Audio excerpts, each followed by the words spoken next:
Hola a todos, soy Amelia Bayo, directora del Núcleo Milenio de Formación Planetaria y académico del Instituto de Física y Astronomía de la Universidad de Valparaíso, y les quería contar esta otra vez noticia de la fosfina. ¿Hemos detectado fosfina o no hemos detectado fosfina en Venus?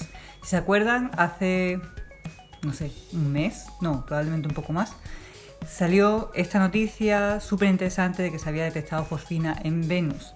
Y aunque la fosfina se ha detectado, por ejemplo, en Júpiter y en otros tipos de planetas, en Venus era complicado explicarlo, porque en Júpiter lo que pasa es que la fosfina se genera en las partes más densas, más bajas de la atmósfera, porque además esos planetas son gigantes gaseosos, y por movimientos de convección sale a la superficie y por eso se puede observar. Entonces se entiende cómo se forma. Pero la detección de fosfina en Venus era muchísimo más complicado de explicar por los procesos que la explicamos en Júpiter. Entonces era súper interesante. Y si se acuerdan, bueno, hubo muchas ideas súper interesantes, súper locas sobre cómo se podía estar produciendo esta fosfina. Si se acuerdan, el descubrimiento estaba basado, primero tenían unos datos con un telescopio, un radiotelescopio único, el JCMT, y después, si no estoy mal, y después tomaron datos con ALMA para confirmar. Y eso es lo que presentaba en el artículo, que tenían primero como una pista y después una confirmación. Y si se acuerdan, de hecho aquí mismo les dijimos que eso era súper robusto. Es muy bueno tener dos instrumentos distintos que te están midiendo la misma medida, que te están dando en ambos una detección. Entonces, ¿qué es lo que ha pasado ahora? Bueno, si hablamos de la primera detección, ya con un radiotelescopio único, esa detección era de 2 sigma. ¿Qué quiere decir esto? Si uno tiene una medida de ruido, por ejemplo, si ustedes están escuchando como ruido blanco de la radio o lo que sea, y de repente escuchan algo más agudo o como una señal, para que ustedes la escuchen y noten que es distinto de ese ruido, tiene que estar como un nivel por encima del ruido, ¿verdad? Entonces, cuando decimos que algo está detectado a 3 sigma, 5 sigma, eso quiere decir que la probabilidad de que esa señal forme parte del ruido es extremadamente baja. Muy probablemente esa señal viene de algo que no tiene que ver con el ruido. La detección que tenían con el radiotelescopio único era de 2 sigma. Eso está al límite realmente de poder decir, ¿es esto ruido o es esto de verdad una señal que no tiene nada que ver con el ruido de la observación? Entonces fueron a ALMA, y con ALMA tenían una detección muy por encima de 5 sigma. Entonces dijeron, ya, hemos confirmado, buscaron todas sus explicaciones, hicieron su publicación, perfecto.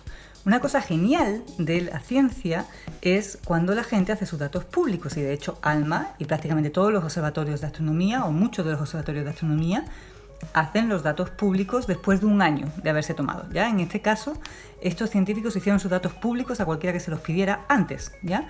Entonces, ahora ha habido un equipo en Holanda, en Leiden, que tomaron esos datos, que son súper expertos en ALMA, no estoy diciendo que el otro equipo no lo fuera, también lo son, y han analizado esos datos de una manera distinta.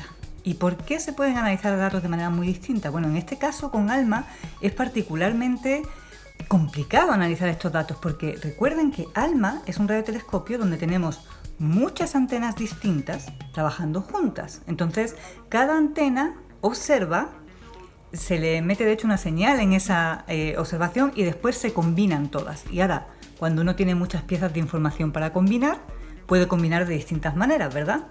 Y según qué manera uno elija, uno puede estar introduciendo pequeños errores o puede no estar teniendo en cuenta determinadas diferencias entre las antenas.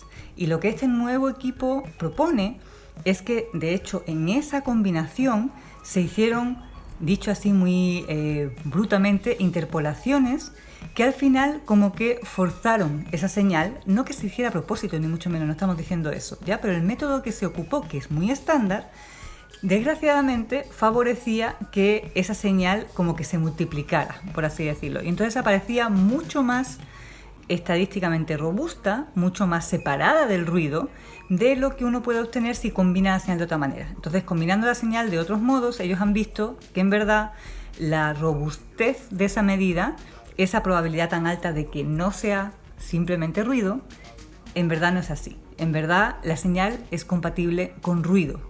Por lo tanto, se pone en duda realmente hay fosfina en Venus o no.